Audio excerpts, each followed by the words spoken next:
So, welcome everybody to the Resilient Minds podcast. I'm extremely excited today. We're here with Gary Cardone. Welcome to the show, my friend. Thank you. Thank you. Good to be here, man. Good to see you. Good to meet you. Good to connect with you. So, for those of you that don't know, I just want to give a little bit of a brief intro for anybody that may be unaware or uncertain about where you're from. But what I've really loved is you're really an adaptable entrepreneur. You're focused on deep involvement in the energy sector, real estate, finance, digital, and all these industries are fascinatingly enough currently undergoing radical disruption and like a lot of metamorphosis. So you have proven to overcome a lot of these technological and economic stresses through the course of your focus, your life, and integral in the way that you're serving the greater whole. I've really observed that, and it's been really nice to see that level of certainty come from you. You've spent a lot of time in, serving in the natural gas sector, power trading, mergers and acquisitions, and regularly investing in high growth startups where you've honed in to create this harmonic emphasis of making sure that people are really in service to one another alongside you. And so fundamentally, for those that don't know, like your mission, great father, mentor, teacher, in service to remain true to yourself by honing in on your own standard of excellence. This integrity that you continue to hold yourself by, to continue to focus on those that operate from a level of outstanding standards so that we can serve our future generations. So it's really amazing to connect. For those of you that don't know Gary, this is what he's about. And I'm excited to have you, my brother. Thank you. Thank you very much. Very kind words. I'm humbled by them. I just wake up every day and just, try to play a game, man. So it's like I think everything's. You started by saying everything. There's a lot of things undergoing change. I think the whole planet's undergoing some type of metamorphosis. That's what it feels like to me. So I think the way I survive is being willing and able to adapt to a changing environment, but not to be start mutating myself and adapting my personality or person around success. I think you can be adaptable, and then you can morph into being strong enough to be able to then change the world around you. I think adapting, if all you do is adapt forever, you're going to just become you're going to be the effect of everything, right?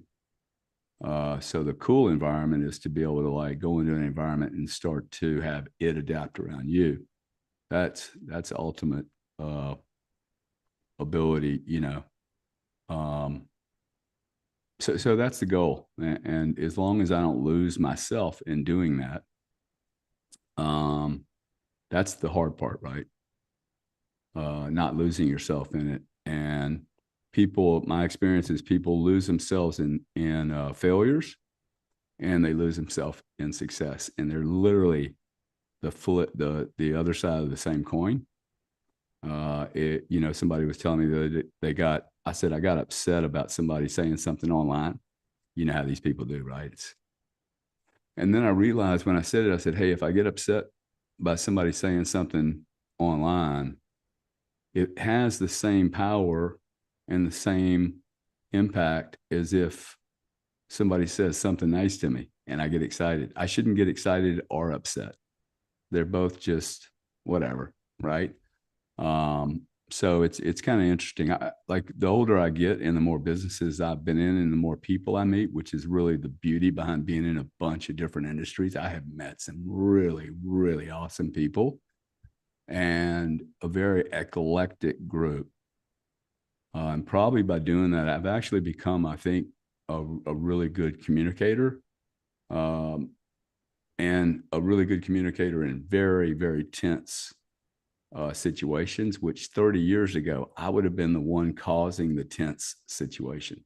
I just recognized this about 3 or 4 weeks ago. I'm like, wow, I'm becoming the guy that settles everything down. And I used to be the guy that would throw the hand grenade in the room. Anytime I would see inconsistencies, I'm like, let me throw a fucking grenade in here. And the inconsistencies piss me off. Okay. So, one guy gets a bonus of 23%, another guy gets a bonus of 8%. It's like, dude, I think the guy that did 8% did a pretty good job. Right. So I just like it. Hey, pay me on my merits and I'm good to go. But when people start, changing the rules, especially when it's the guys that all say they have standards that don't have the standards. So those guys, I like throwing hand grenades in the room. But no more am I doing that. I'm actually, if I do throw a hand grenade in, it's literally for somebody to wake up and, are you sure that Bitcoin's going to take over the entire global economy tomorrow morning, dude? Are you really sure? Is that really what you want? Because that's a Mad Max world. And when you say that to a purist, right, they're like, yeah, I don't want to live in a Mad Max world with 10,000 Bitcoin. That's not a good solution, right? Immediately shows you money's not really the solution to anything. But everybody has to figure that out. You have to have a bunch of money to figure it out. Being broke, you're always going to think having money is the solution. It's a better solution than being broke, I will admit. Anyway, that's my little life, man. It's like opening a book every day and realizing you're on this journey, and you can either write on the book, or you can, follow somebody else's story. I think either one is okay, by the way. I love it. I love it. And I really like that you're open to both of the scenarios and choosing, because I think that that's what makes you so aware of your own discussion within yourself to say, hey, I've recognized the distinction. I choose to observe now. I can either live with fear or focus on faith, and I get to decide.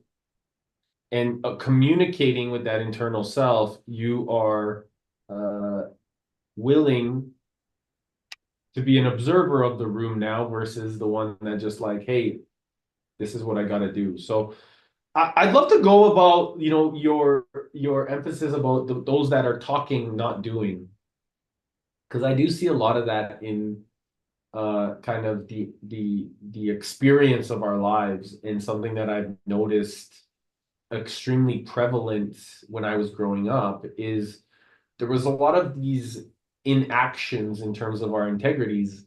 And I know that that is something that for me fundamentally is like, hey, if you're gonna say something, it should be like it's written in stone, because that's what you're gonna make happen. Otherwise, don't say it. And as I was growing up, I noticed a lot of these types of phenomenons happening where people would say and they wouldn't execute. And so I think that that's also happened a lot in our society, in our ecosystems, and things like this, and even in business. And so how has your experience kind of cultivated that level of integrity within yourself, Gary, so that you could actually show that by this level of certainty within yourself, you can go into environments and create that level of certainty so people were focused on listening to what you were saying because of the standard of excellence that you have honed in on within yourself. So, and that experience, I imagine, is what really contributed to your big purpose, your why, and how you're in service right now. So I'd love if you can take us back a little bit to some of these experiences. Yeah, it's a really broad topic. So if I go way off, just corral me. Please, yes, of course. Now listen, you're assuming that I'm of service, and I mean, you're saying some really nice things about me, but I've not said anything about being in service or trying to help lots of other people. I mean, most of my activities have been around business. It's really all I know. It's my sport. And like, some people look at me and go, "Hey, what's your hobby?" I'm like, I'll go fishing with you, dude. But after a couple of days, I ain't going to go golfing. Um, there's just I'll go gamble with you, but I'm not going to gamble 5 days a week. Right. So for me, business, I've been fortunate enough, business has been my game. And if I told you when I was 18 years old that I was going to, for the vast majority of my life, from 25 till today, uh, 85% of the time I was working, making money, I was literally playing a game like Command and Conquer or Halo or Monopoly or literally I have laughed driving to work when people would pay me because I'm like, I can't believe somebody's paying me to do this. And that may sound, I think if you ask my brother, he would not ever share that. It was not fun for him. He was all alone. Uh, and I found it to be like, one, I think my humility that I could get into the oil and gas business was like, whoa, dude, I'm in a big old market here. This is awesome. I could never have gotten in that business by myself.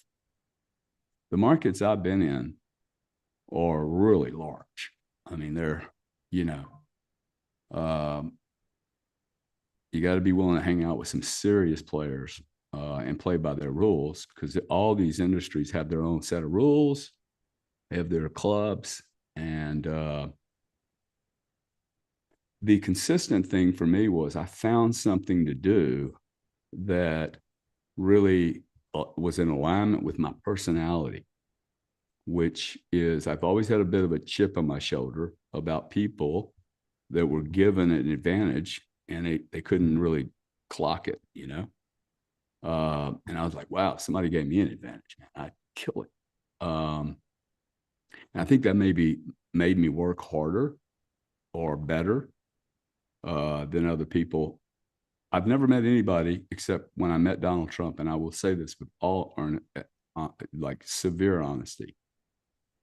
There isn't anyone I have ever met that I didn't look at and go, "Oh yeah, I can most certainly outwork him." It's just the way I think, actually. Uh, it's not a competitive thing. It's, hey, would I want to work with this guy? And it's either, hey, can I keep up with him or can he keep up with me? I have never in my entire life met anyone that I was scared to work with or for. I met Donald. I'm like, I don't know, dude. I think he crushed me because I'm probably not as disciplined as I was when I was younger because I don't have to be. That is the truth. I do not have to be as disciplined. This is a problem for most people when they make their first money. They become undisciplined. They change what got them there. I'm not saying this is good. I'm just trying to tell your audience, I am by far not perfect. Okay. I see all these videos and these Twitter things, and it's all like I'm just so far from perfect. Okay. I have flaws, sins. I'm undisciplined. Now, the cool thing is about me, like I probably am a little undisciplined because I like being behind the curve. I hate getting ahead of everybody else. I love being like, 18 points down. I don't know why that is, but one, I'm never early to a game. I think being early to a market is near suicide. And there's very few, everybody wants to be first. I'm like, dude, why are you building that business first? You don't have to create the idea. Usually the guy that creates the idea doesn't keep it. And most certainly he doesn't maximize the value of Google was like 18th to the list. Like, let that sink in, man. 18th to the list. I mean, at least 12th. Right? And there's so many skeletons that are hanging around Google now. It's unbelievable. Oh, the other myth is that they built anything. Google was allowed to buy everything and hire everyone, along with 5 or 6 other companies, making it near impossible for an independent guy, private company, to use the same behavior that Google would do. It would be impossible because you didn't have the capital. So everyone that's tried to follow the Palo Alto model, notice they don't have a business today. You notice that, dude? All these guys that started their SaaS model thing. Very few have fucking clocked it. Very, very, very, very few have really clocked it. The founders, they've gotten diluted. I know y'all hear all the great billionaire stories, but go look at the graveyard, dude. It's full of people and families and years of waste. Like you start wasting, how old are you? I'm 37. Yeah. You waste 3 years of your life on a deal. It's 10% of your life just gone. Waste 3 years of your life on the wrong woman and vice versa. 10% of your life gone. History. These are the mistakes that founders make right here. I was with a guy the other night. His investment is a brilliant idea, dude. Just a brilliant idea. We're sitting there having a drink, and he's my age. And I said, the only problem is his boys weren't around. I said, the problem is your CEO's 27. The CEO's 28. And all they got to do is meet the wrong fucking redhead. And your equity position is fucked. He looked at me, he's like, oh my God. I said, dude, you got to put some serious people around these people. Yeah. Guys like me that don't let them do that. Yep. So you make $1 million. Like, how many guys do you know made mistakes with chicks? Okay. Myself included. Okay. If you're a champion, I've been married 3 times. I love the idea of marriage, but not for me. The truth is, I was born to be I don't need one fucking woman hanging around with me all the time, holding me back. I just don't need it that bad. Okay. I like being alone. I create more alone than I have ever created around a woman, for sure. Like 1,000,000%. That is not saying anything negative about women. It is negative about me. I can't seem to do the warrior thing and suck toes every day. Like, I don't want to do that. Okay. And also, I don't want to be married to another champion, dude. I want to be married to a great woman that wants to take care of the kids and me and has enough faith in me that I'm going to bring home racks and racks of food that she needs to figure out how to freeze and manage, but stay the fuck out of my business. It's very much like a military operation now. And this is not like my concept of raising kids has always been, you ought to get some dogs first. And if you can raise some dogs to have good behavior, and maybe you're qualified for kids, right? I am a parent now. I can guarantee you, I train my kids exactly the way I train my dogs. I have awesome kids. People were like, no, that's ridiculous, Gary. You're single. I had my first child when I was 49. You meet my kids, they'd be like, dude, we like that, dude. I took them everywhere. I picked them up in the morning, took them to school, picked them up at 3:30, was never frightened a day in my life around money. Went to whatever meeting I wanted to go to. And when me and the kids were busy, it's like, dude, we're going to have to do this meeting some other time. I'm with my children. Like, I'm with my children next week. I won't take a phone call. Yep. They'll be 18 in 2 years, and then I'm done with them, dude. See ya. Bye. Go. So if you can, I think that if you're having children and you're a warrior, you're built to build something or go to war or die for something. If you look, if you're that guy. And if you don't know, then you just don't know what your game is yet. That's the big trick in life is who am I and what does my personality best lend itself to? Mine happens to lend itself to being willing to take a lot of hits from big players and squeeze in there, man. Squeeze in there right under their radar and their videos and their programs and their processes and their HR department and build a $500 million business. I mean, I think it's like, I can't go to war. I would kind of like to. I would have been a good military guy.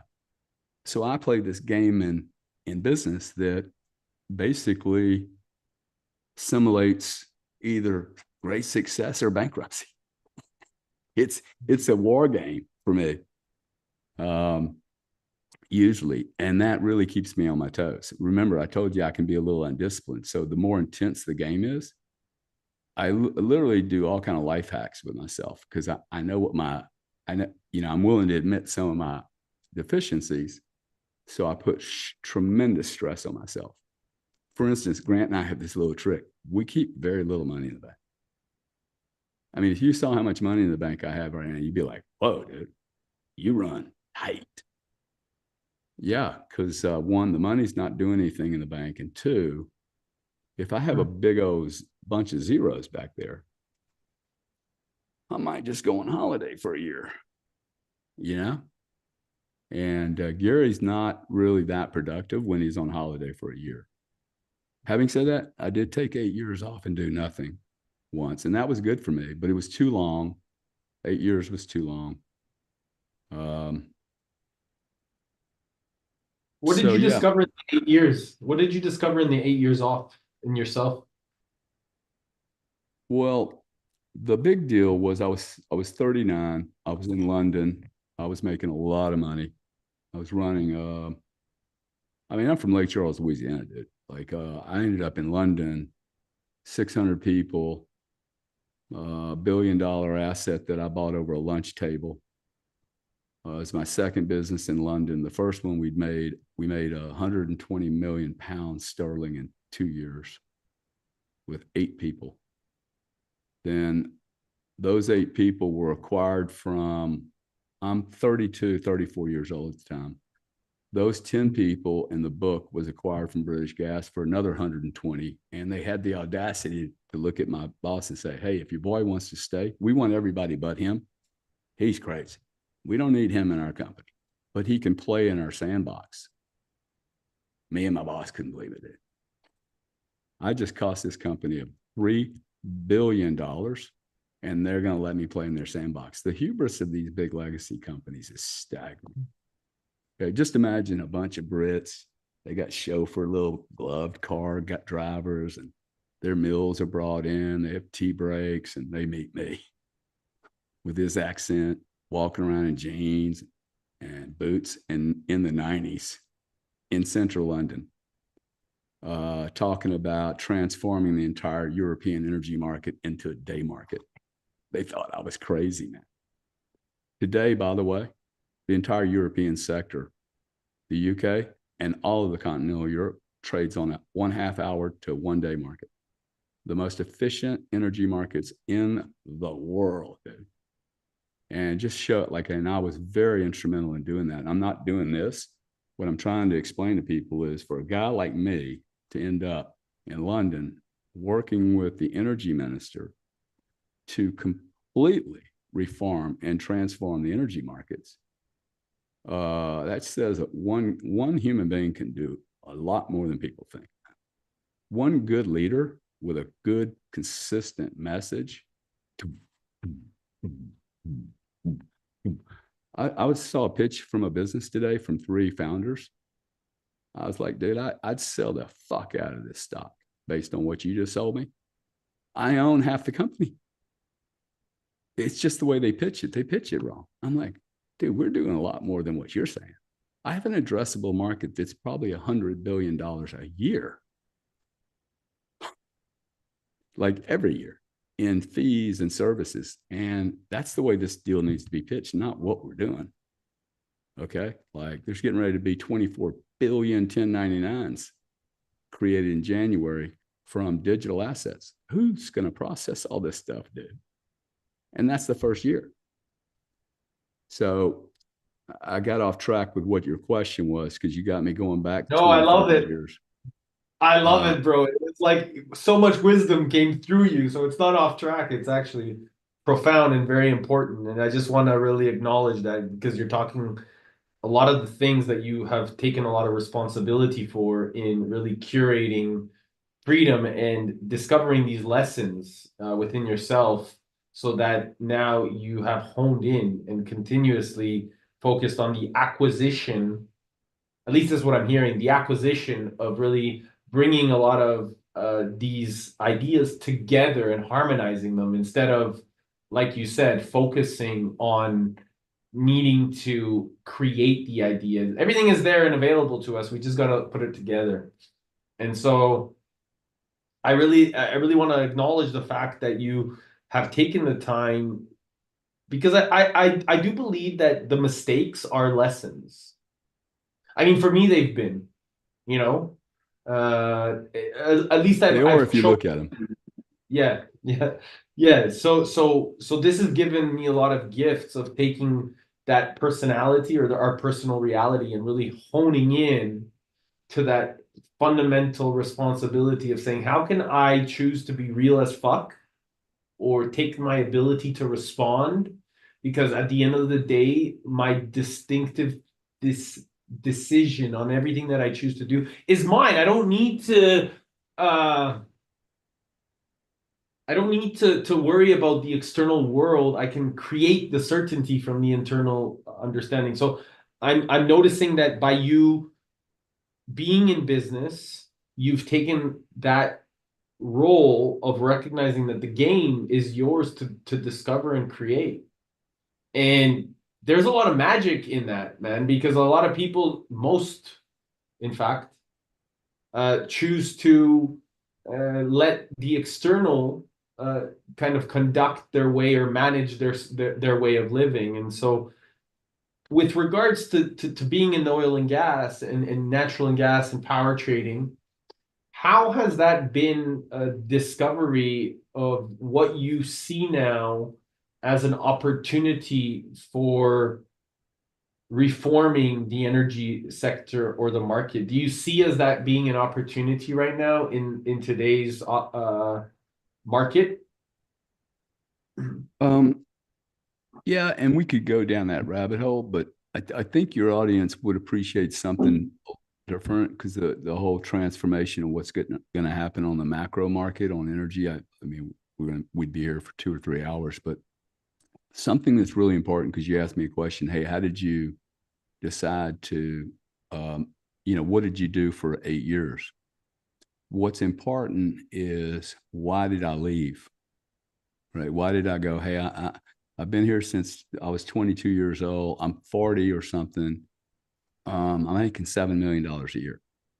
Okay, I'm making some real wedge now.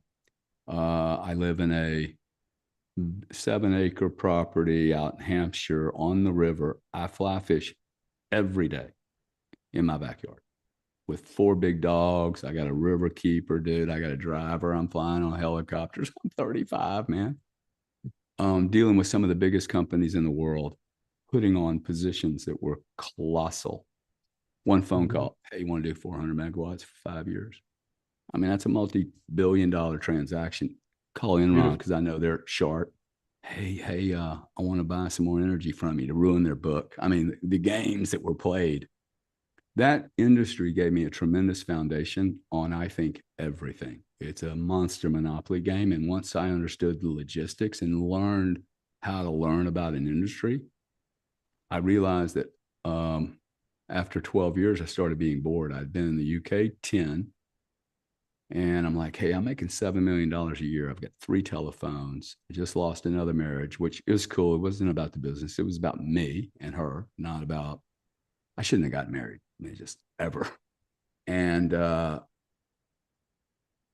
that's a good example, actually. Here, I'm a strong guy in business, but with women, I would start to do things that were different, which is, I know she's not perfect, but let's just get this done and move on.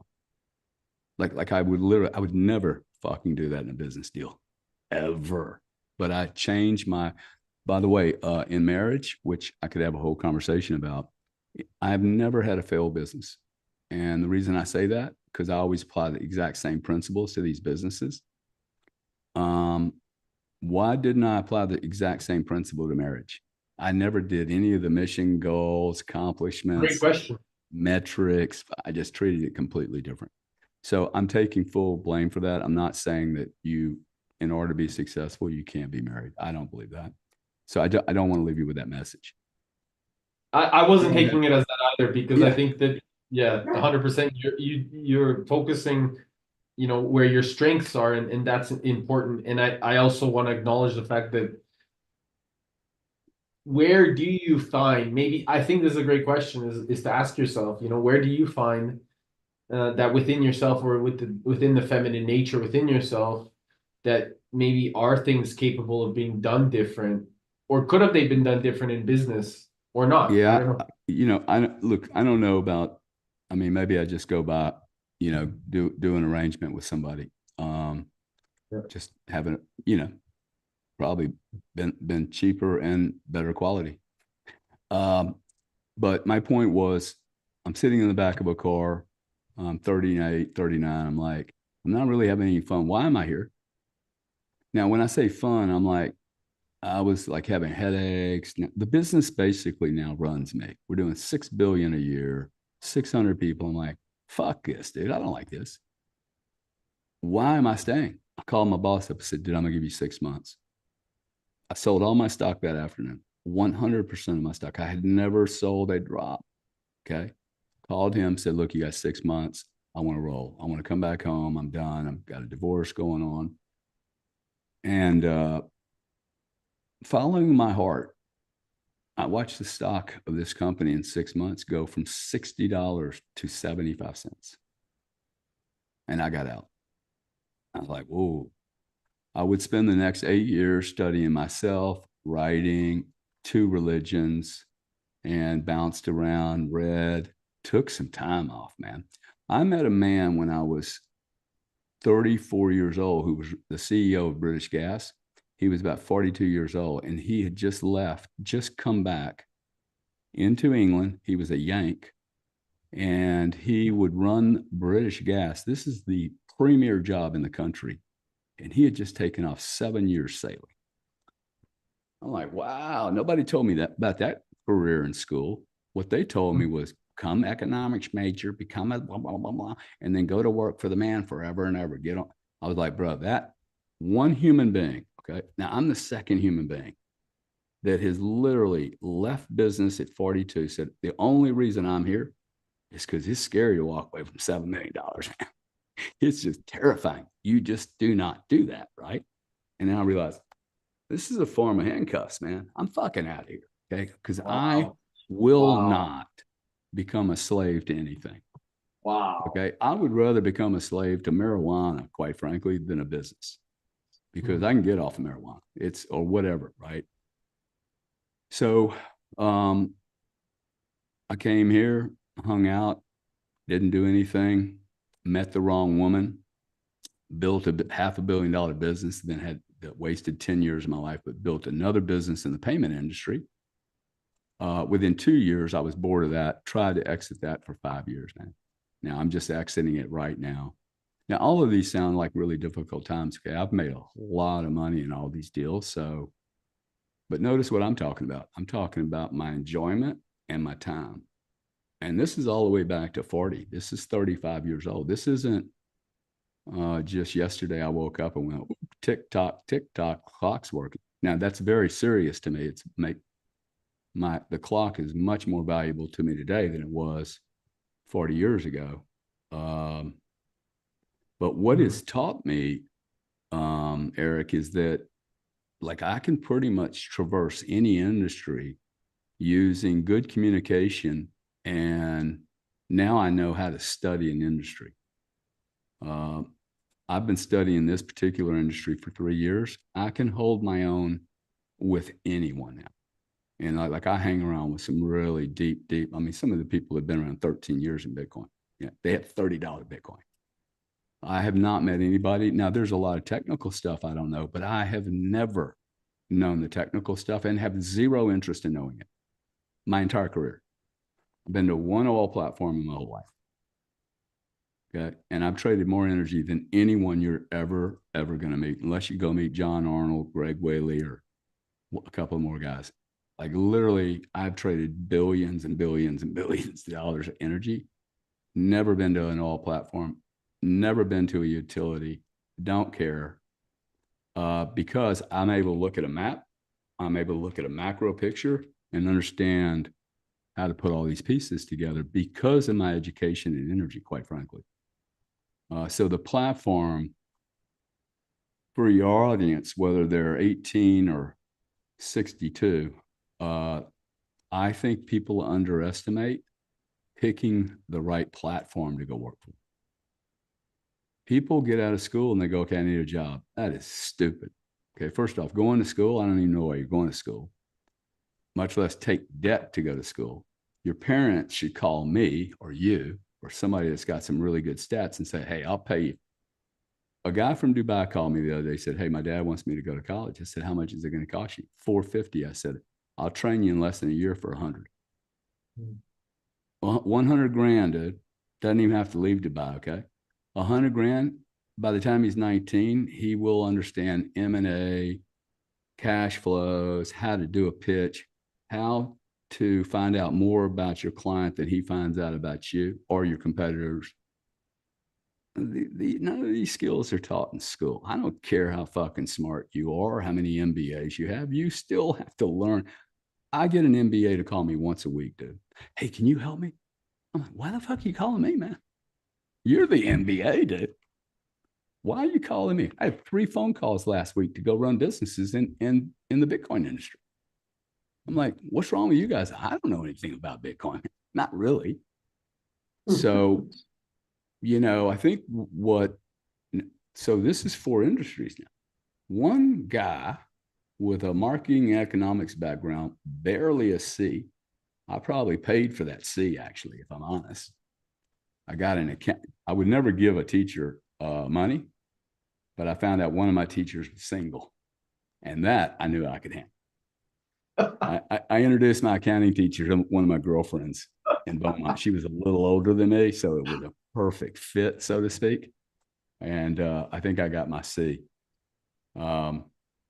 So anyway, I find that really interesting, right? And I see people staying in careers for 40 years. No wonder they're miserable because you're bored to death. You know what's going to happen 3 weeks from now, 3 months from now. So having this moving in and out of industries, it's kept me so young, man. And I know a lot about macro. Like it's really fundamentally, like I know more about payments than like I wanted to. Just how money moves around and the size of the visas of the world, and how much information they have, and how poorly any of the fraud solutions have worked. And it's all a scam, KMC, AML, all that GDPR in Europe that they lost billions and billions and billions of dollars to do what? To create friction against the consumer and 10 to $20 billion in income every year to these companies and does nothing for fraud. It literally stops no fraud. I see a total world that literally is going to be completely changed because it is so wonky, so fractured, and a train wreck of plumbing. And by plumbing, I mean, imagine like we're trying to imagine having your arm blown off today and you go in the hospital and they're going back to 1800 standards, man. Hacksaw and some alcohol, right? Like we keep doing this. Whereas we have technology that's happening so fast now. Like I could imagine a country or countries having governments run by AI, dude. Especially as insane as everyone will appreciate our political processes. I can remove all the human intervention from government issues tomorrow morning, which is the problem. Let's face it, all governments, one problem, human beings. Changing the rules. By having bias. Let's do AI. Constitution, Bill of Rights, boom. We have one thing. Dude, the amount of people that are terrified over that, I find that bizarre. Why would you be terrified over a Constitution, a Bill of Rights being monitored and measured by a machine than some human being that keeps changing it? And we have 140 years where they're changing it, mutating it, morphing it, twisting it, fucking arguing over it. Even if I wanted to argue over the Bill of Rights, I have to go to the Supreme Court. And I don't know how many professional politicians we have, but I don't think we'd need any if AI was running. So all these brilliant politicians like Kamala Harris and Biden and Hillary Clinton, they can all go run some businesses. That'd be awesome. And I'm pretty sure they'll all fail because they have no experience of running anything properly. Like this is, if you're going to elect people that can do it without any metrics, no wonder we're fucked up. Like we'll allow, see, this is where I'm good because I'm not blaming them. I would take advantage of you also if you let me, except I'm just too aware. So my conscience is going to bother me. I can't do that job. Therefore, I will never apply for that job. Right. But what I do need to do is wake up and be honest about what's going on. There aren't any metrics here that works for anyone. Not finance for sure. In fact, I would say the fossil fuel business, contrary to what most everyone's going to say, fossil fuel industry is probably one of the most productive industries on the planet. Okay. They make the least multiple. You guys complain about them constantly, but not one part of your life would exist without Exxon. Oil and natural gas, baby. Like propane doesn't do it. Okay. Solar is bullshit. I mean, it's awesome 3-4 hours a day. Okay. But like, assuming it's not cloudy, and wind's cool and waves are good. But for what we need, my car is not going to do 100 miles an hour on wind. And if it does, it's going to be really uncomfortable in there with no rubber, no plastics, no glass. I guess I'll just be like whizzing around fully exposed. So Tesla is still going to need energy to make these machines. We would do better if the energy price changed relative to demand and we wouldn't have to need all these fancy innovations. Mm-hmm. You literally go $400 crude oil, $15 gasoline. How many times are you going to get in your Ferrari to go down the street for a pack of cigarettes? Right? Did you turn off any of your laptops last night, Eric? No, I didn't. No. You didn't turn any? No. You know why? Because you're not charged enough. It's priced incorrectly. I can prove this to 1 million people. All you carbon people, all you greenies, energy is too cheap. If it was priced correctly, you'd turn the shit off every time you walked out of a room, but you don't. This is the beauty of the digitization of planet Earth. This is where I see the vision of going. I don't really care what you have or what you're going to lose, Visa, MasterCard. We are digitizing planet Earth, and there's no chance that any of the tools that we used yesterday, when all of the reporting and everything we used to do is still going to be required. But the way we get there and the tools we use to get there are not any, they all have to be built. The entire system, the entire global system. Not only while you're doing that, but you also have to fix, effectively invest in all new infrastructure across the world. London, America's infrastructure it's awesome. We're a big country. Cool. We built it all at the same time. We got to redo the whole thing now. All 50 states, fuck. Dams, bridges, streets, utilities. Do you think we can use some of the distressed infrastructure from the pipelines and natural gas and things like this? I think Band-Aid, yeah, you're going to be able to do a bunch of stuff, and we're going to Band-Aid a lot of stuff together. But, quite frankly, if anybody understands London or driving around London or Rome, you're never going to fix London streets unless you're willing to just turn it into glass and start over. So you're always going to be, this is a very good example or analogy of why I can be so certain about what's going to happen to the big boys. Let's look at London. And I know that the most effective, quickest way to fix the road system in England is to blow the whole fucking place up, flatten it out like a piece of glass and start over. Then you would build a perfect transport system for that geo. Now, you're not going to do that, Ray. So what we're going to do, we're going to band-aid it here, band-aid it there. But 50 years from now, prediction, London roadways will still be fucked up. And we'll still be confronted, man, should have turned it into glass. That means they won't be competitive. Okay, that's what that means, because they're not staying competitive. It would be like a massive shark never getting bigger or never changing his feeding patterns. He ain't going to get bigger. He's going to die. So, and then other countries like Dubai, oh, that's a good example. Fucking spending money like drunken sailors building the 21st century city. There's no rule that London maintains its golden city status forever and ever and ever. There's no city on the planet that's ever maintained their status quo. Nothing does. I'm not going to, man. I'm going to die. And the only thing you guys are going to have of me is a comment, a memory, or a joke, or some memory, right?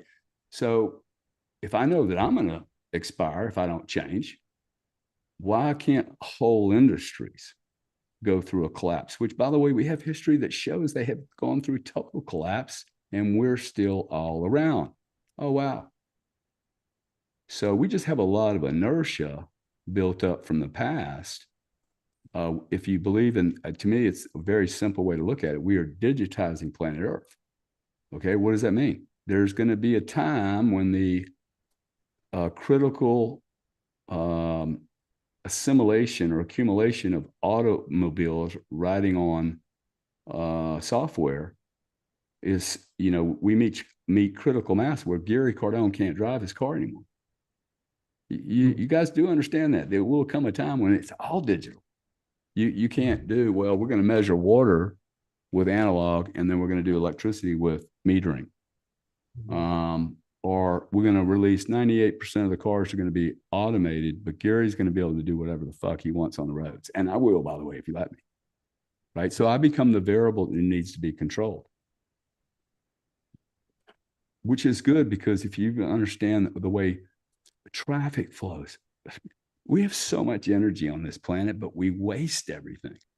Okay, the traffic flows of a car stopping at a stoplight and then 40 cars being packed on and then starting to move, that is so inefficient. You shouldn't need any stoplights. What you want is these automobiles and vehicles to constantly be flowing like molecules of energy, right? And only AI and digits do that, where cars are stopping and starting. There's no, hey, at 2 a.m. in the morning, why the hell am I having to wait at a 3-minute stoplight? There's anybody here, man. Right? So I believe in the Jetsons world, man. Me and my twin brother grew up with the Jetsons. You're driving down the thing, you go too fast, you get a ticket. I actually think that's where we're headed. And I think it's naive to think that we're not headed there. And to be scared of it is stupidity. It's total ignorance. You're just acting like a humanoid now. Well, you're not even acting like a humanoid. You're acting like a human. If you don't understand it, pick up a gun and shoot it. It's cool, dude. This is going to happen. I actually think we're going to be more creative from it. Okay? Because most people I know, they go to work not to go to work. They go to work to get away from their wife or their kids, or they're bored, man.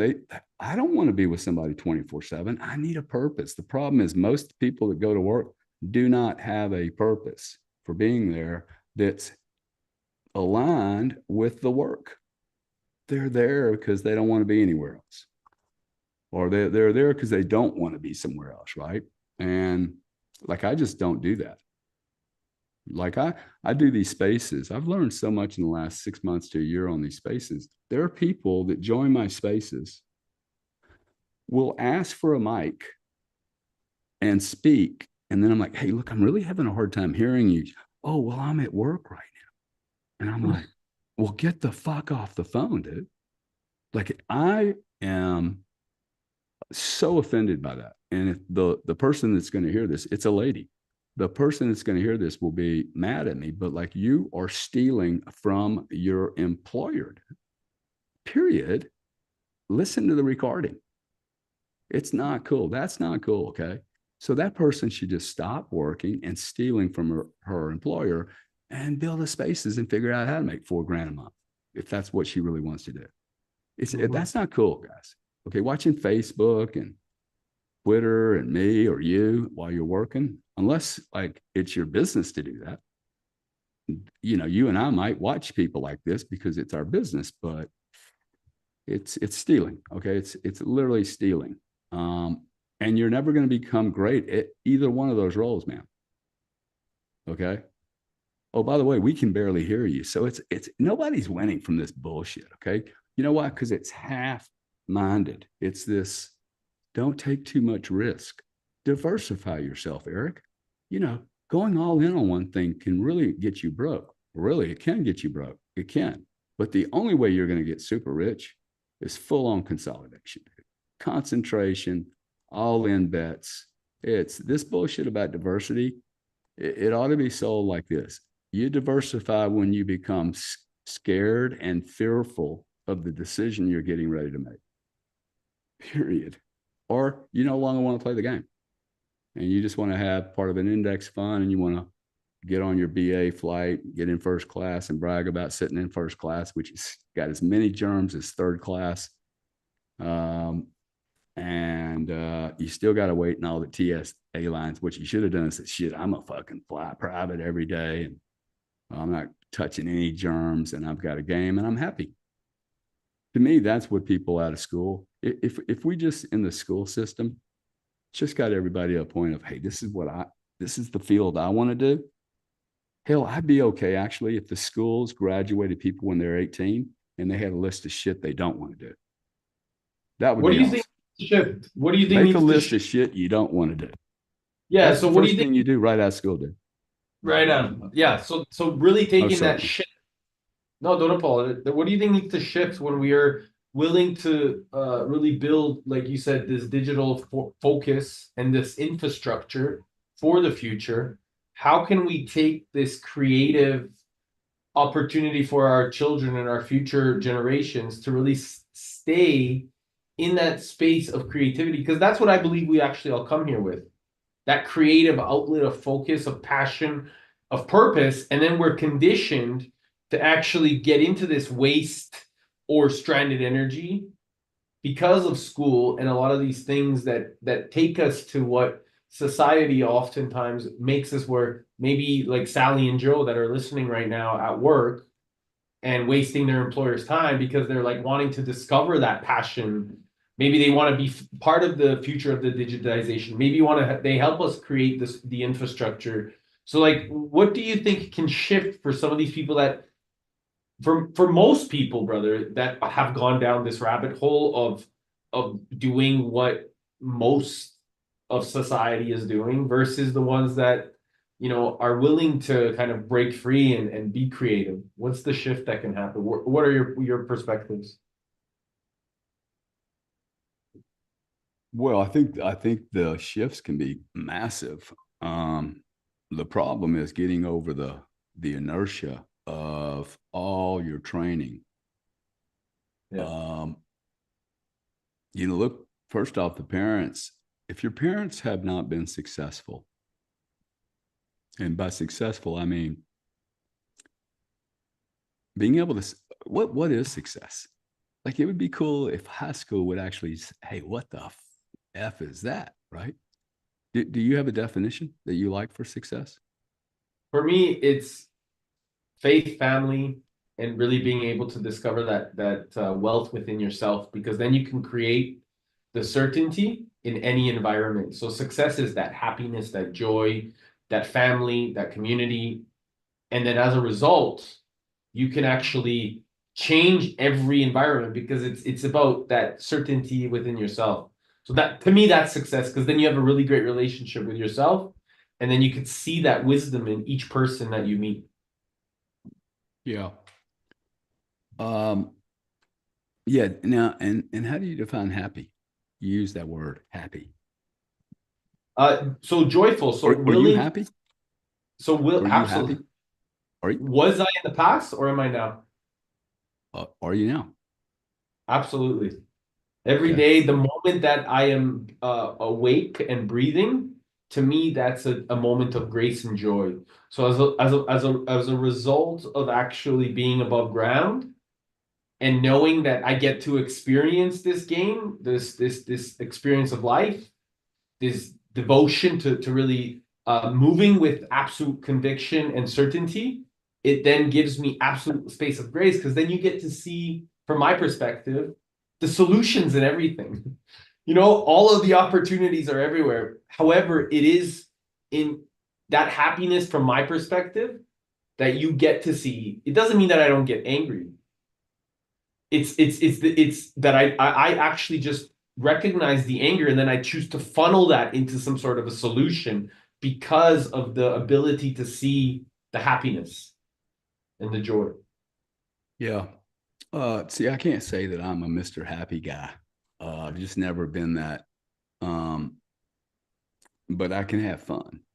And for me, having a game that I can play with other people. Mm.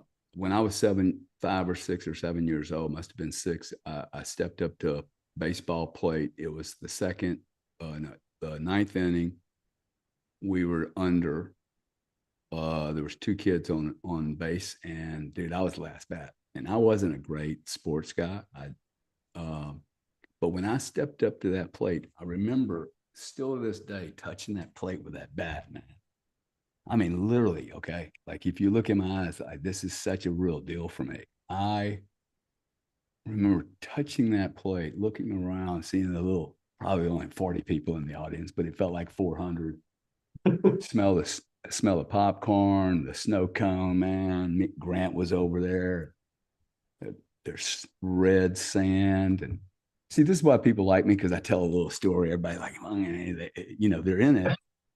And I'm like, hey, I get to decide whether I'm going to strike out here, if I'm going to save the moment.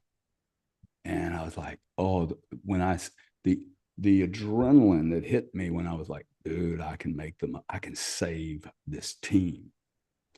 At that moment in time, I realized I like being the hero. I want to be a hero. I want to be Superman, Batman. Like, I'll do Robin if that's the best job I can get. Shit, if I got to be Batgirl, I might turn into a girl to be Batgirl. I fucking love the pressure moment, man. See, Yeah. that was really important for me to recognize. Now, you could say, hey, you're a little fucked up if you want, if the only way you can perform is under that kind of pressure. Okay, you can call me fucked up. I do exceptionally well under massive amounts of pressure, man. I mean, massive. The more you give me, I think Elon's exactly the same way. People are bitching about how much Elon works. I said, shit, he ought to go buy something else. He gets more done every time he adds another problem to his pot. If you look at it instead of criticizing the guy, he's getting literally more done every time you give him a bigger problem. And that's a little bit like me. But what I decided, a little bit like leaving the job. My first job right out of college was being a pharmaceutical salesman. I scored the highest grade they'd ever seen in their life. I did the job for 3 days. I drove back to them, gave them their keys, and said, fuck you. I'm not doing this for the rest of my life, dude. Selling drugs to nurses at a doctor's office that didn't even, it's a dead end job, right? So I made a list of everything I didn't want to do. I don't want to be an accountant, don't want to be a lawyer, don't want to be an Excel. I will never work for Goldman Sachs or any other fucking animal. What do I want to do? I want to go to a rugby match every day with champions and wake up and go, okay, look, even if we're second, third, or fourth, who cares, dude? We're playing a champion game. And that turned me into a monster, man. I took a job at 27. I would have taken the job for zero. They didn't know that, but I was not leaving that office without a job. I got a job and I got paid.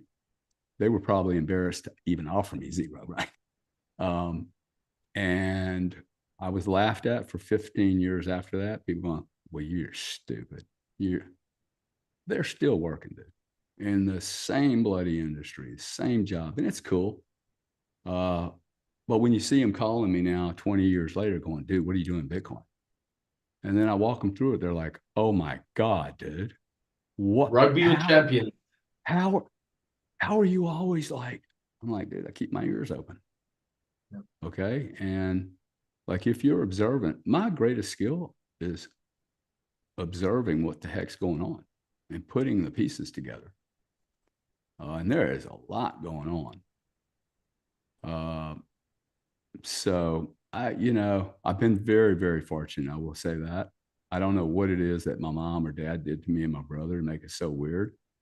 But it is something that, like, even that I'm getting ready to do better than I've ever done. Like now it's getting easy actually. I'm actually thinking about writing a book, and it's a book about how easy this is. It's not about Gary's life and all the difficulties. It's literally about manifesting. Literally. I mean, Do you think literally.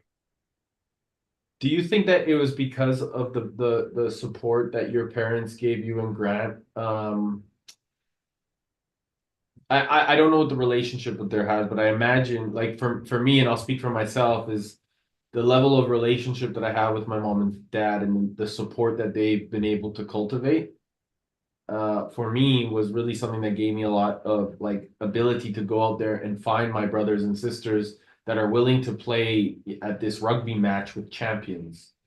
And so do you feel like that may have been a contributing factor for you and Grant to really like say, hey man, I can go at anything with whatever it takes because I know my mom and dad got my back as well.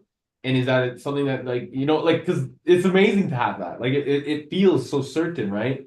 And then now you guys have each other's back as well because of that standard. And then Are as a you sure? result, well, What if you're, I yeah, imagine, sorry, yeah, it's apologies. it's it's interesting how people make these things up, My right? apologies. So no, no, no, no. It's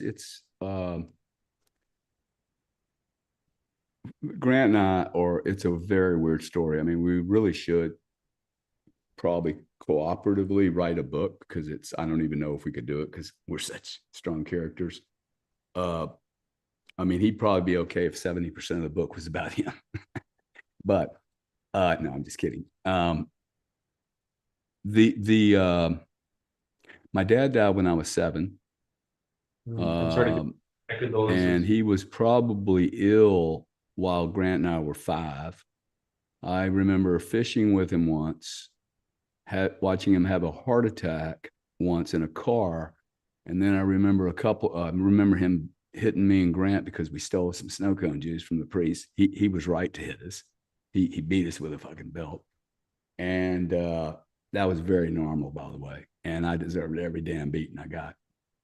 Um, that's about all the memories I have of him. So he wasn't really around, except that people loved my father, and he had a very good reputation.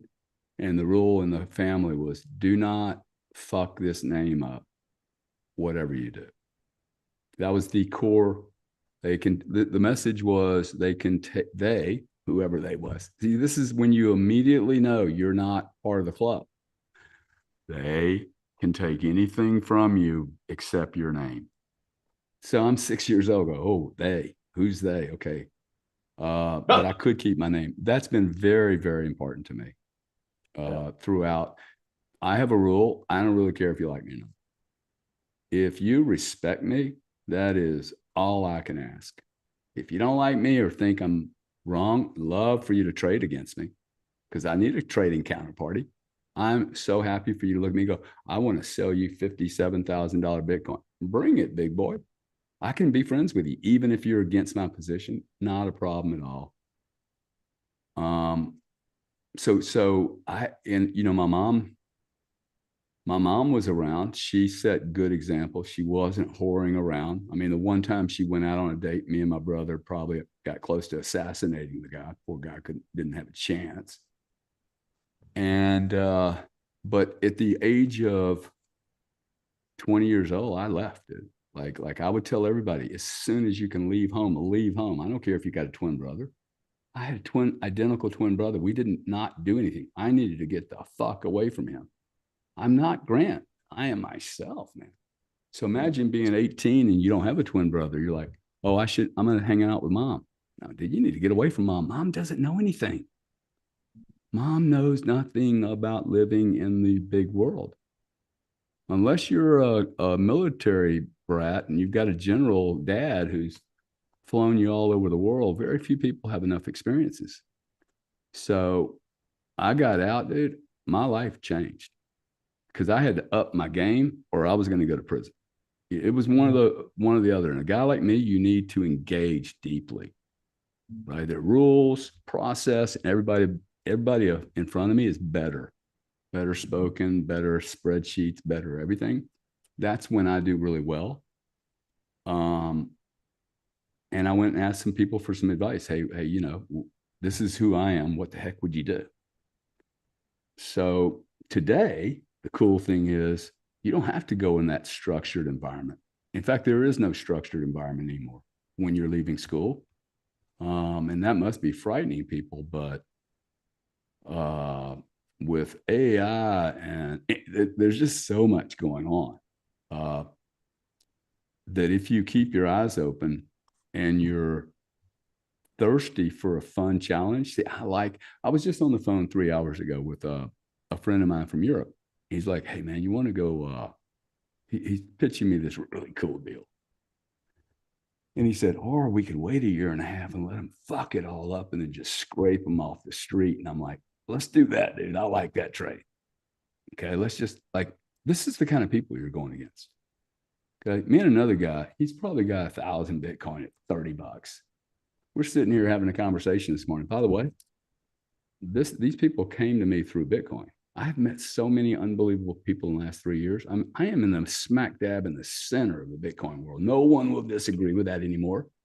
2 years ago, I literally told an ex-partner of mine, hey, what are you going to do? I will know everyone before I'm done. Everyone will know me, and I will see deals in this space. I am going to have so much fun till I die. It's so exciting. Everyone should look at business like freaking going to Disneyland without having to pay Disney for that woke shit. Okay. That's the kind of job you want, whether it's art, it needs to come from your heart, man. And that's why I left when I was 32. 40. Cause I'm like, I don't want to be a whore. Okay. I don't want to be a high price tour and I don't want to be a low price tour. Okay. And when you give up your life for a company or you say, hey, I'm showing up to work for 7 million, dude, that's being a whore. You're still being handcuffed. Oh, absolutely. You're selling your time for something you don't dig doing. I've spent a bunch of time in the last 3 or 4 years painting. I've probably painted, I don't know, 4,000 or 5,000 hours, man. Discovering parts of yourself is probably one of the and I imagine like over the course of the 8 years plus now really playing rugby with champions in terms of business plus allowing yourself to discover yourself because Bitcoin has opened up this paradigm.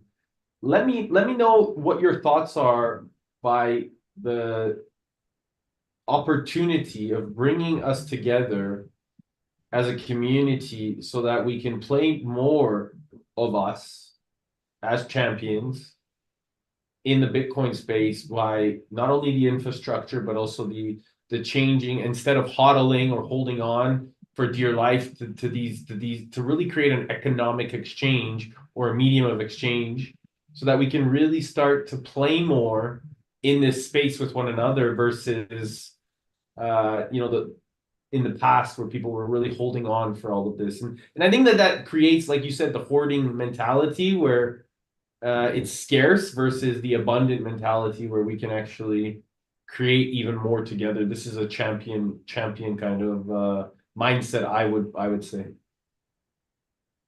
Yeah. Well, sadly, I think for the people who were the first, say, 10 years of Bitcoin, sadly for them, their world is going to change quite a bit more than they might have anticipated. I don't think they fully appreciated how large a role their toy was going to play on the world stage. And now that that's happening, maybe there's a group that would love it to be, for a small group of people. I disagree with that. I think it's the same hypocrisy that we've seen before from legacy. This thing about finite, hey, don't ever sell your Bitcoin. Well, how you expect it to get anybody's hands if you don't sell it? And then if you don't sell it, why are you bitching about the paper market? And then now you're bitching about the paper market. You still won't sell it. In fact, you're saying that you're going to go to your grave with it. And it's like, okay, well, wow, that's awesome. Can't wait for large companies like Fidelity to come in and realize 70% of the supply are idiots. Okay. And they got $30 Bitcoin. Very few of them have made any money whatsoever. Seriously, this has been the biggest. Instead of all the great books that are written, you ought to write a book on how much money has been lost in Bitcoin. It is staggering, okay? The amount of wealth that wasn't retained. That's the real story of Bitcoin. The immaturity of this little high school. I know I will offend a lot of people here, but I think you need to listen to an older guy. I have wasted more fucking millions of dollars than anybody you can imagine, dude. Like, and lost lots of hundreds of millions.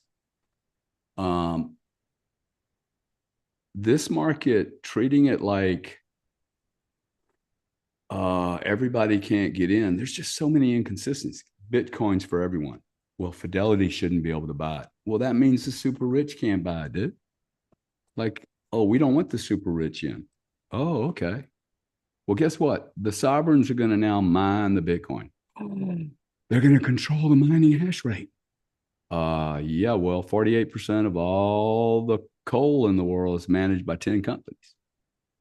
This is the way, dude, this is critical mass is critical mass. Of course, you're going to go to big players.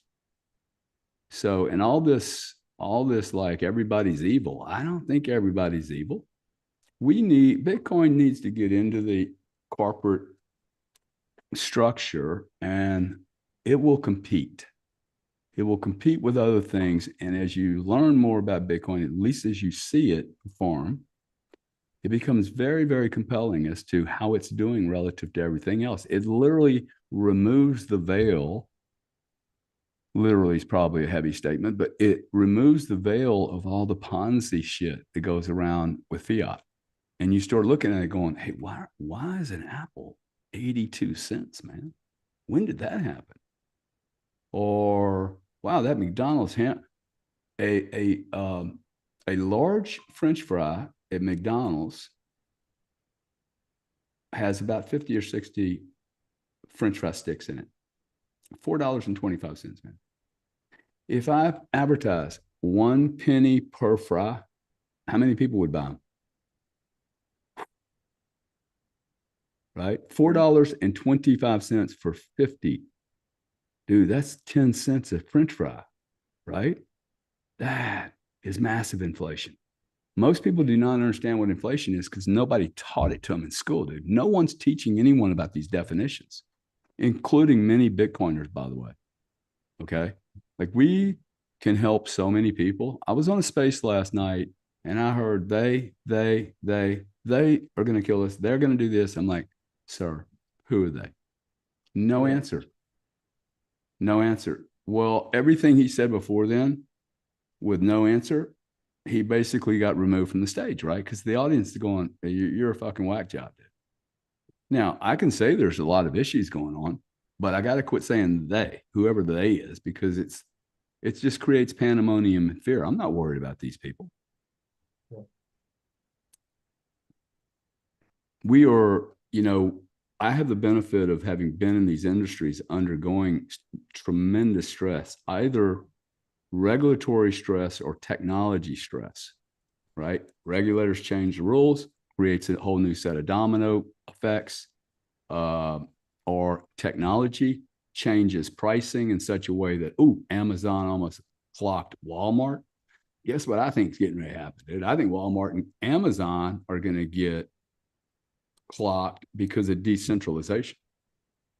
Now, I find it very interesting that I come into Bitcoin because I'm bored to death with payments and energy. I come into Bitcoin, start looking around, then buy a company in invest in a company that's in the space, which I think will be one of the, like, it's going to be probably the standard by which crypto is measured and accounted and tracked. But then I find myself moving into this media thing. People are going, what are you doing in media? Well, it's connected to Bitcoin. Okay. And the reason it's connected is it is decentralized. Now, the concept of Bitcoin is decentralized. We have Swan and all these people that have spent 10 years educating the whole world and making some impacts. We got Fidelity. Half the people don't like Fidelity being here, BlackRock. We got, we got an ETF. We're getting ready to explode. We're a $1 trillion marketplace. And without any discussions whatsoever, without blockchain, without an immutable record, you and I have met through decentralized media using a centralized platform. It is a bastardized hybrid of decentralized to centralized. Like I've always believed these two worlds were going to live together. There is such value behind centralization. Try to do this without Twitter. Okay, we might be able to one day, and maybe it'll be really efficient with, I've got 4 computers here. Maybe we're all decentralized nodes. But in order to get to a fully decentralized node, we have to do this. Bridge into the old world. Okay. So now what's happening? I have 1 million people watching me, dude. I've spent $0. I do not advertise. I've done this all organically. I've never asked my twin brother, hey, send me all your followers. Never, not one time. And the reason is, one, I would never do that because I just don't like owing people anything.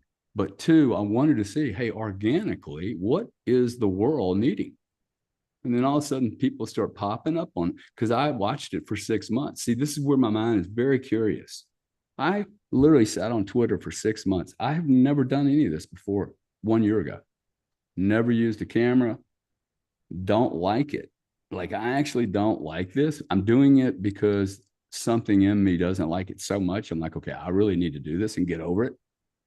But the audience, and it's the demographic, it actually makes me sad, dude. 16 to 78 or 82 years old. I'm like, whoa, that's going to be very hard for you to do. That is going to be very hard for you to do. And then I started looking at this and I'm like, okay, there was Johnny Carson. There was, Jay Leno, Anderson Cooper, Walter Cronkite. This is Walter Cronkite from CBS. The president of the United States has been shot. And I realized, hey, what do all those people have in common? One thing, man. No content whatsoever. No content. They're just simply people that look good on a camera and know how to ask questions. I'm coming to these streams going, dude, I have a lot of content. Like I ran a space the other night for 7 hours, man. Not one record, not a note.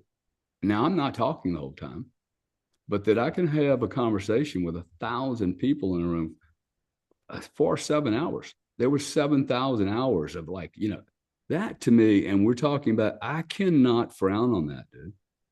I literally stopped. I reduced the amount of work on node 40 and I put my attention into this thing because I'm like, hey, there's something going on here that's really, really magical. And out of it, I could probably form a school, which that is my big deal.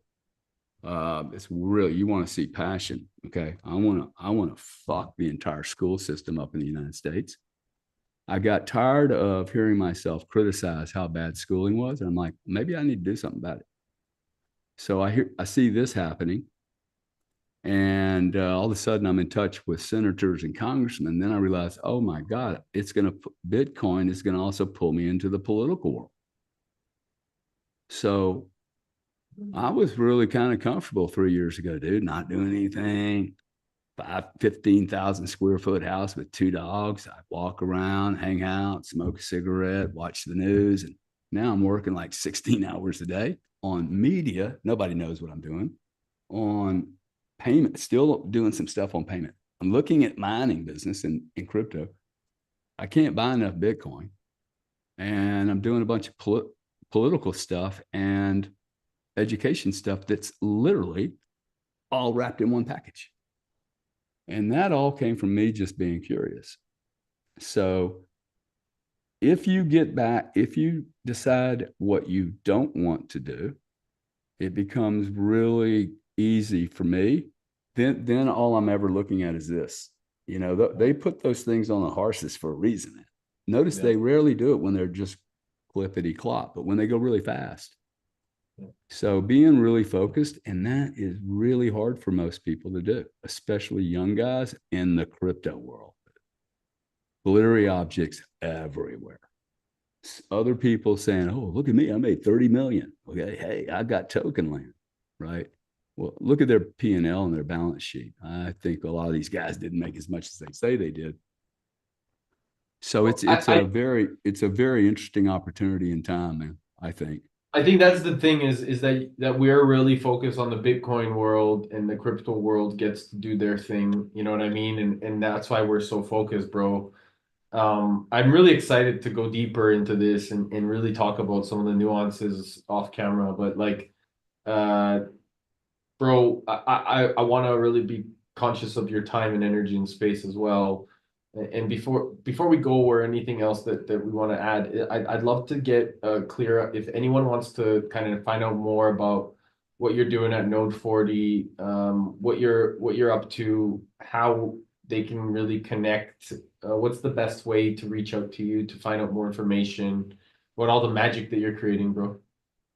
Yeah, at Node 40, well, I'm easy to contact at Gary Cardone, either YouTube or Twitter. Twitter's just easy. Just DM me. I think my DMs are open. The Node 40 business, if you have any, I never do this, okay? I never pitch deals that I'm into.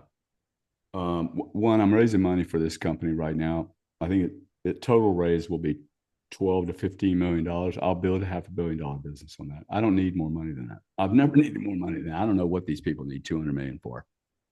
But if you are a holder of any crypto asset, and let's say your portfolio is $250,000, you should most certainly contact this company. Okay, this is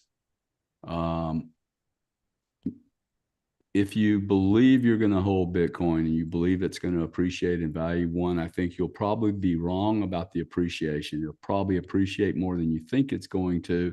Most certainly, you will be wrong on your number, and everyone else will be wrong on their number and the timing. But more importantly, if you're a long-term holder, if you don't know how to report, account for, and store, I don't care how you store your crypto.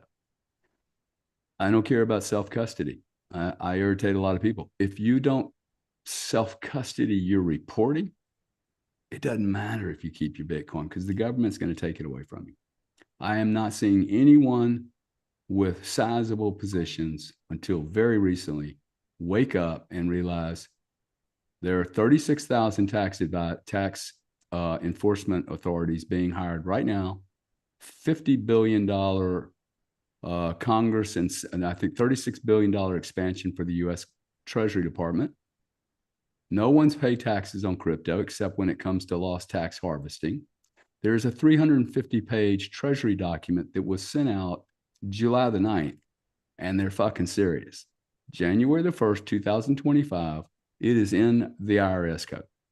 You have to report a certain way. If you don't, you're going to get the letter. And if you get the letter, consider it a $40,000 response. That will be the opening $40,000 because as soon as you guys get a letter, I'm in Puerto Rico. Bro, if you're in Puerto Rico, you're exposed even more because they're going to send you 3 letters. You do not have an option not to respond to the letter. Okay, I know you guys think you're all big cocks and everything, but when the FTC, the SEC, the IRS, Treasury Department, DOJ, or anybody sends you a letter, dude, it comes like certified mail, and you are going to answer questions, and you're probably not going to want to be there by yourself, right? So these are the tools that protect wealth. And most people who've gotten rich, they plan for it. and nobody's planning properly. Like I am assuming that I am going to die, right? Question is, I can't tell you when. And if I end up with 1,000 Bitcoin, which is my goal, my children or something's going to get 1,000 Bitcoin that had been bought over, by that time, 20 years, moved around all over the place, dude. See, this is the part nobody thinks about. Coinbase, Coinbase Pro, Coinbase Pro, Ledger Wallet, Ledger Wallet, cold storage back to Fidelity. Fidelity, 3 years later, into cold storage again. Oh, I'm going to do some staking because the Treasury is loaning me US dollars against Bitcoin. The first question they're going to ask my kids when they're 35 years old is, tell us where your father found $20 million initially to invest in Bitcoin. Where did that money come from? And are you sure it was taxed? Now, minimally, they're going to pay a $2,000 an hour lawyer and probably a $1,000 an hour auditor to answer this question. Why wouldn't I, for 10 grand a year, I mean, use something like Node 40 and I add it to my seed phrase in my vault and go, here, kids, if something happens to me, tell them to fuck off. Okay? Like, really fuck off. This is what he did. This is what it is. And this is what we owe. Period, man. Down to every digit that tracks into your entire portfolio. That's the kind of protection I want. Okay. And I've seen it work. I mean, I've literally done this and saved $20 million in a violent, if I can remove all the oxygen from an enforcement player, if I can remove the oxygen from the room in him, you know, when you get stopped by a cop, you know, hey, roll your window down this much and go, sir, what do you want? You know, not ever more than that. You don't answer any questions. You just basically say, I don't answer questions. That's what I want to be able to do. Here's my note. Here's my stuff. Shit, dude. What are you going to do about it now? So he with the most accurate information wins the game in the future. Absolutely. Now, let me just tell you how complicated this shit is. Okay. It will take a top 4 accounting firm 500 hours to do a $250,000 portfolio. That's $100,000 in fees, dude. Okay. So nobody's going to be spending $100,000 of fees a year for accounting and reporting, right? I do this for four to 10 grand a year. I mean, the scale, the efficiencies is staggering. There are people that are trading 1 billion transactions a year in crypto. I mean, nobody's ever seen this kind of volume. You buy 1,000 shares of IBM, dude, it's one farm. You buy 1,000 Bitcoin, it's going to be probably 8,000 different transactions. So this is the, and by the way, everybody that handles all this stuff still needs to understand what you did. And if we've made it so complicated that no one can understand it, I mean, try to explain somebody a staking deal on an airdrop, okay? Or a token that got sent to you. And by the way, you were making $300 an hour. Well, that airdrop got dropped to you at what value? Was it $1? Is it $0? What is it? My ex-wife said, hey, look, I want half the Bitcoin. And I said, really, you do? Dude, I thought you just told everybody I was going to go broke. I'm a crazy guy. You don't want any of this shit, dude. You're going to die with this Bitcoin. I'm going to go broke and you're going to laugh at me. I said, okay, but let's assume that you want the Bitcoin. Which ones would you like? Would you like the $8,000 coins or the $69,000? Of course, they immediately go, I want the $8,000 coins. Yours. Immediately, don't call me back on the tax issues, okay? See, people haven't thought through that. So which coins does she get? Does she get the cheap ones or the expensive ones? Oh, let's all put it in a pool. No, we're not pooling it, dude. That's the beauty of Bitcoin, okay? And if you do pool it, who's going to pay the taxes on it? Hey, let's liquidate it. Oh, I'll do that. Awesome, sir. Let's liquidate everything. Houses, stocks, gold, silver, and that $500 million business that will probably get a $50 million bid for. Let's sell it on Tuesday, all of it. This put me in a look how transparent I'm being, dude. I'm doing this on a recording. I'm telling you about a litigation that went on for 4 years, right? I am so bulletproof on this shit. It's unbelievable. And I've literally had 3-letter agencies just depose me last week and ask me about some of these videos. Okay. Like I've got a class action suit by some bullshit attorney in California who's got one name. They filed this thing against an old firm that I had. This was 8 years ago. Statute is 7. Statute limitation 7. This is not a formal. This is a private, company or person suing another private entity that I was involved in. Anyway, the first question. This is about the credit card business. I sit down. What's your name? Gary Thomas Cardone. Sir, are you a serious player in the Bitcoin community? I'm like, huh? And are you really deeply involved in the Bitcoin community? I'm sitting there going, what the fuck is this question about, dude? It has nothing to do with that old business.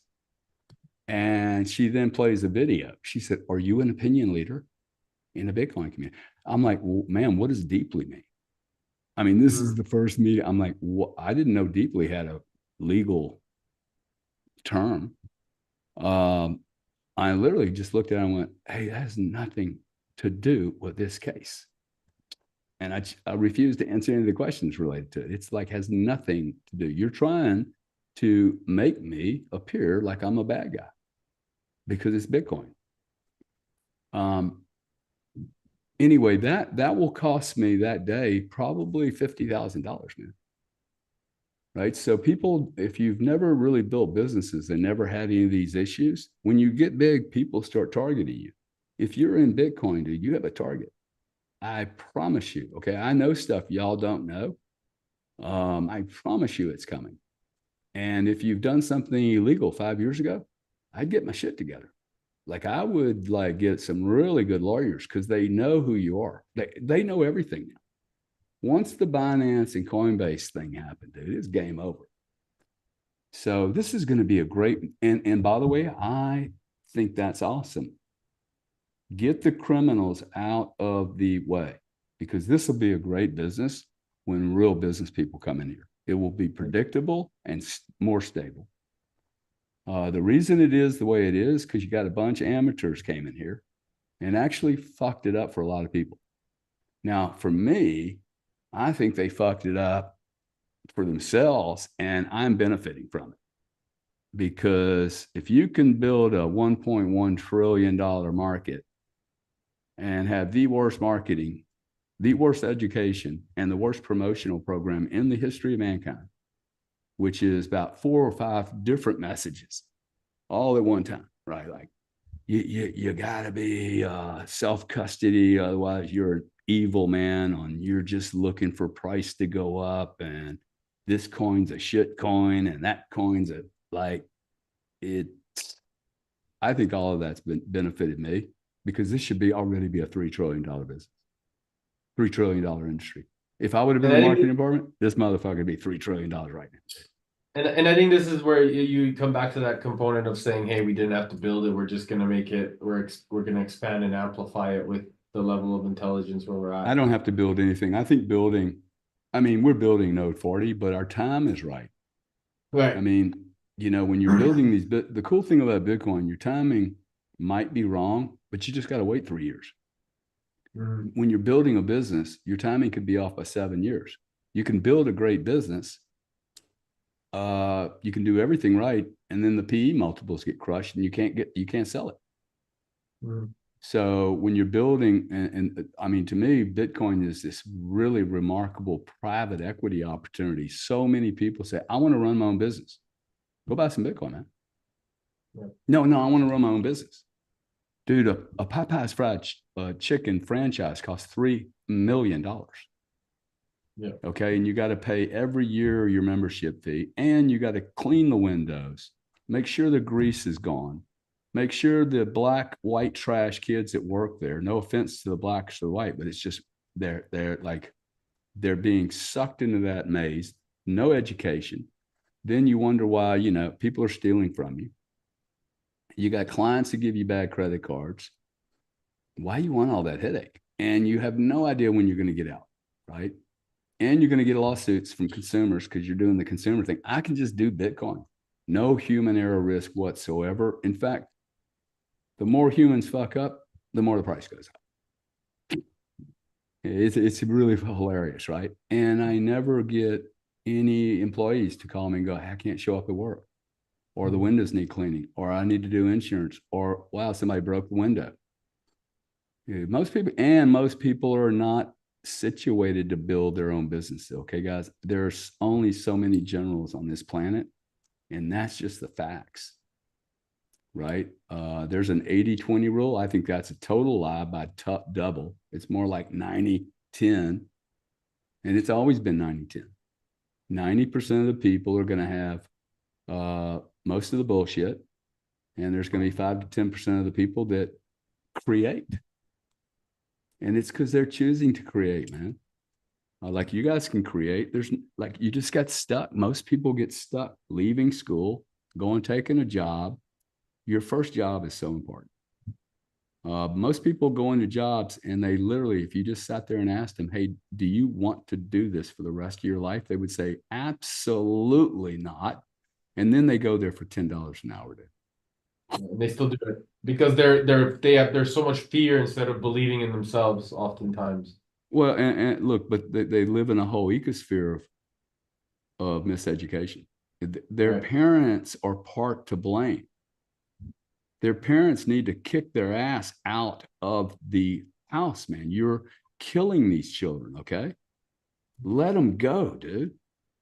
Like I started to fly when they let me out. They should have let me out 4 years prior.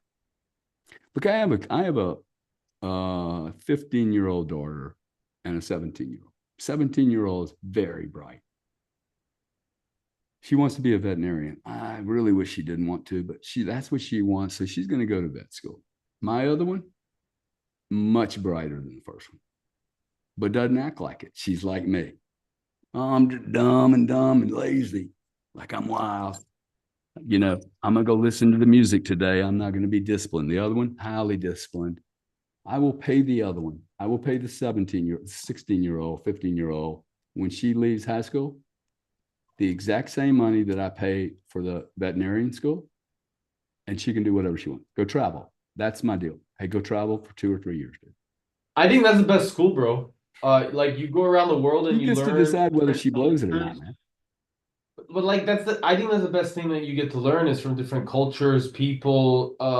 Like that to me is the best schooling, anyways, because then you learn how to communicate, which just as I do, is the most important thing.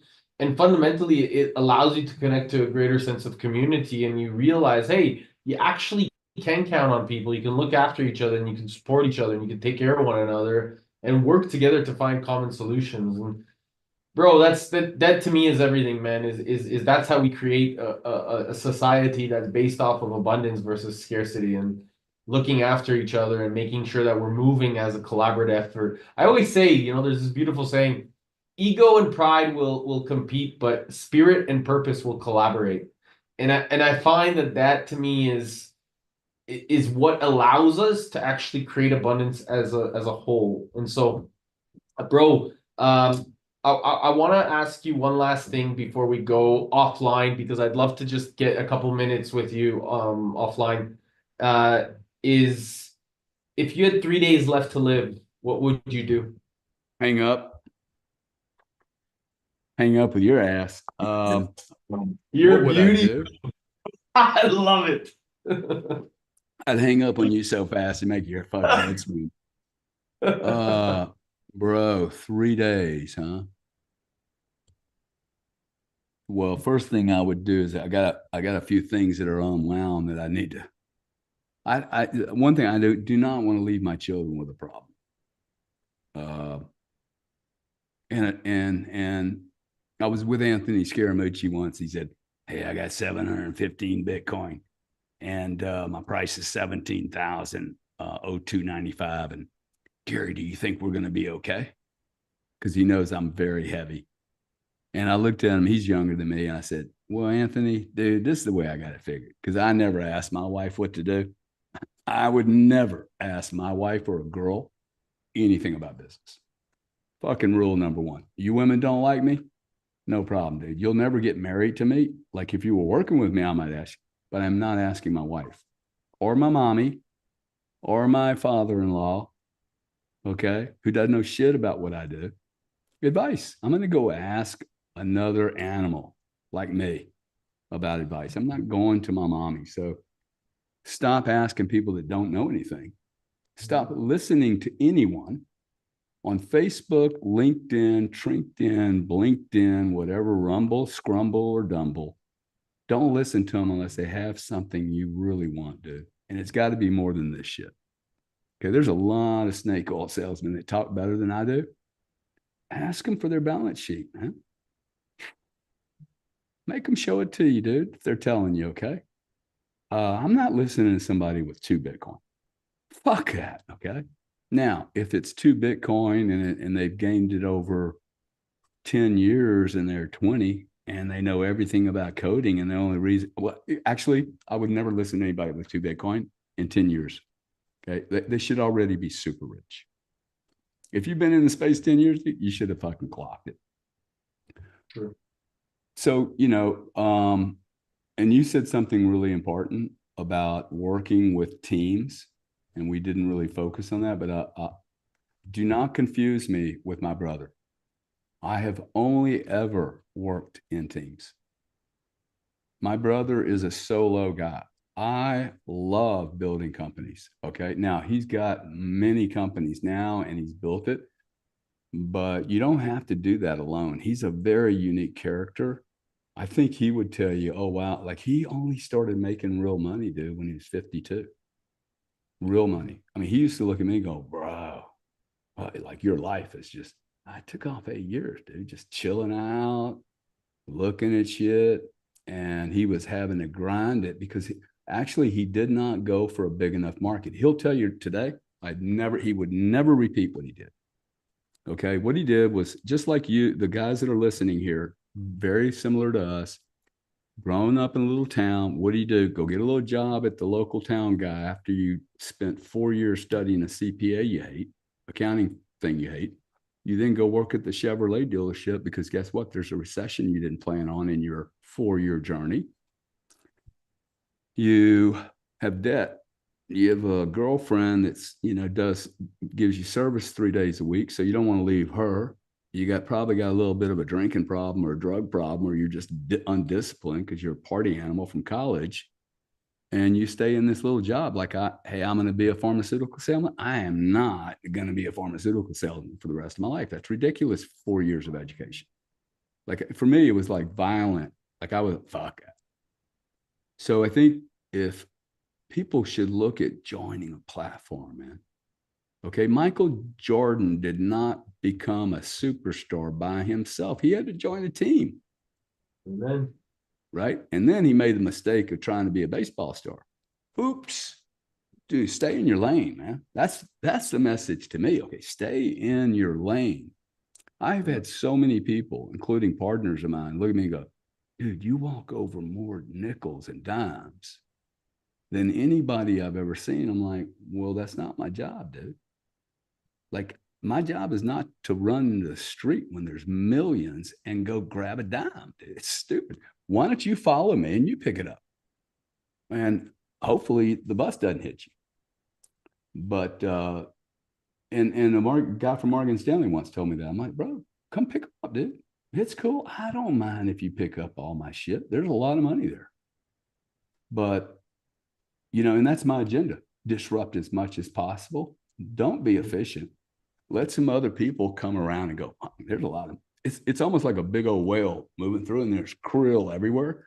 Let the other guys get some shit, dude. Yeah, there's Be nothing wrong with nice that. to your competitors, guys. You might buy them one day. You might combine them one day because the true competition is not your competitor. It's the whole market. It's your ability to penetrate an entire 8 billion market. And y'all are all, I want to keep it all. Yeah. Why, dude? Ain't no way you're going to digest ExxonMobil can't digest it all. Visa can't digest it all. A bunch of individual, and it's happening on these media platforms. I'm going to do my own thing. I'm going to have my own Gary Cardone channel, and it'll all be about Gary Cardone. And by the way, if it's not Gary Cardone, then it's not Gary Cardone. Therefore, it's not real. That's an old model, dude. I think that's why I do all these collaborations, because your audience will like you. My audience will like you. Dude, it doesn't cost me anything for people to like you. I want my people to go to other people. I should have 8 teachers, 6 to 8 teachers on different subjects. One guy, dude, I ain't smart enough to provide enough intelligence for one human being. No one should just listen to one human being. We go crazy. We make mistakes. We lie. We are blinded by our own idiocy. So having 5, 6, 7 coaches, it's finding them. It's finding the people that really want to give you some real cool data. But the most important message is, hey, you guys don't have to do everything by yourself. Think about working with teams. There are only so many CEOs and generals on this planet that were designed to be that. That's why there's so much failure, right? Like, I'm never going to create code. I'm not ashamed of that. Why is someone else ashamed of going, I'm never really going to be a CEO, man. I don't have what it takes. Like, just that little, there's something else, right? The ability to even sit in a room and not say anything. Most CEOs think you got to talk a lot. I'm like, dude, I listen. I want to listen a lot. So it's an awesome opportunity. The last thing you just can't possibly do, this is a golden rule, is remember that, like, I have never had anybody accuse me of anything other than a wife of doing anything wrong. Maybe being a little too aggressive, but being in business 45 years and never having anyone sue you or say, hey man, we know you slept with that secretary while you were married and she had a baby, and none of that shit. There's nothing on me.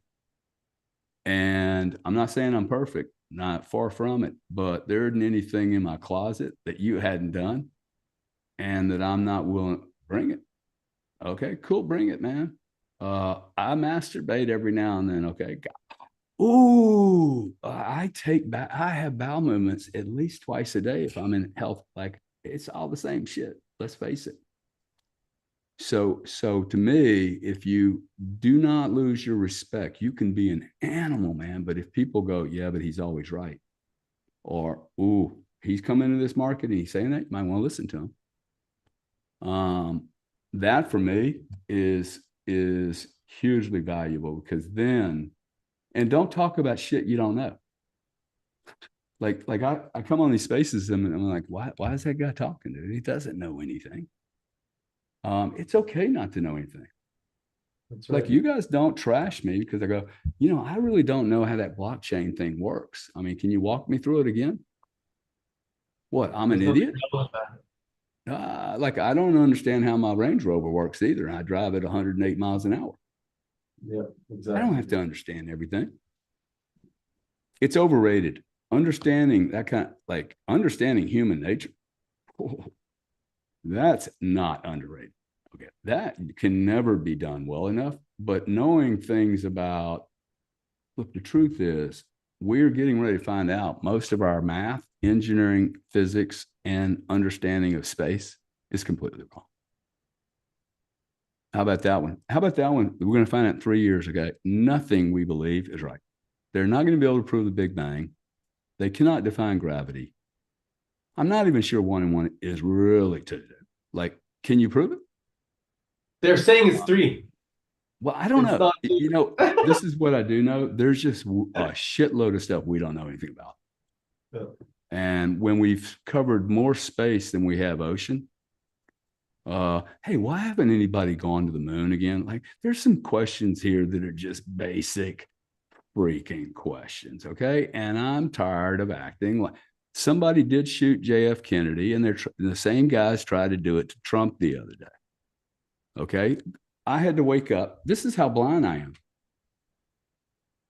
I woke up the other day after they shot him, which, by the way, I've been saying they were going to shoot him for 9 months. So there's no way this election is going to happen. I think in 80 days, we will have a major, major global event. I'm not trying to like, hey, you heard it here first. Like, well, this is human nature, dude. They have to do this. Where was I going with my thought? I just popped off there. Trump and hell, I lost my the shooting. It took 3 days for major mainstream medias to start even acknowledging there was a shooter, and yet Twitter was sitting there releasing information in real time, right? So our world is really changing very rapidly. I kind of lost my train of thought on where I was going on the whole Trump thing, but I just noticed what he's done. He got elected because he knew how to stick his face into Twitter. Yeah. Right. And social media and get on TV. I mean, I heard Elon say the other night when he was asked years ago about, hey, does Trump use Twitter well? He said he uses it better than almost everyone. So anyway, it's a great time to be alive, Eric. And I appreciate you, introducing yourself and introducing your peeps to me. Likewise, brother. And I'm excited because I do feel there's a lot of congruency in the way that we get to move forward, bro. And I really look forward to continuing this conversation. Thanks for everything. And just stay on and we'll chat more. Big love. Yeah, we'll do. Look, I'm going to move away from the video just real quickly and I'll be right back. Okay. No worries, bro.